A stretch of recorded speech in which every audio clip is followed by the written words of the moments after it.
ধোকা দেওয়া প্রেমিকা লুবাবা আমাকে ফোন দিয়েছে। হ্যাঁ, হ্যালো লুবাবা। কথা বলা যাবে? জি, লুবাবা ফোন দিয়েছে, একটু কথা বলি তাহলে। এলো বাবা কে? চেনেন আপনি? আমি তো চিনি। তার তো 16 বছর বয়সে বিয়ে হয়েছে। এটা মানে এটা আপনি কিভাবে দেখেন? আমাকে বিয়ে করার কথা ছিল, সে কেন আমাকে বিয়ে না করে সে চলে গেল? আপনাকে বিয়ে করার কথা ছিল, জি সে কেন চলে গেল জি। আপনাকে রেখে? এটুকু ইংরেজি কি হবে? टेंशन नहीं लेने का अपन है ना।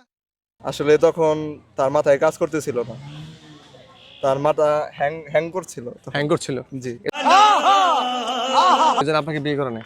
তা সেই টাইমে সে মুহূর্তে আমাকে ভুলে গিয়েছে এবং সে আমাকে ধোকা দিয়েছে।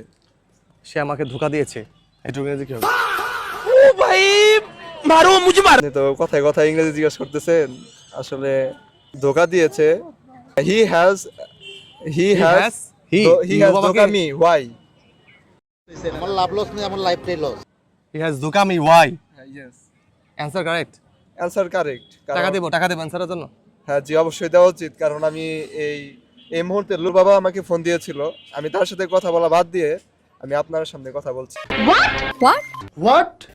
জি, সেক্ষেত্রে আপনার টাকা দেওয়ার কথা ছিল। ঠিক আছে, আমি আপনাকে মানি ব্যাগটা দিয়ে দিচ্ছি। দাঁড়ান, টাকা নিয়ে যান। দেখেন টাকা আছে কিনা দেখেন তো। কত টাকা আছে? অনেক টাকা তো। অনেক টাকা। আপনার জন্য একটা গিফট। আপনি অ্যানসার কারেক্ট করেছেন।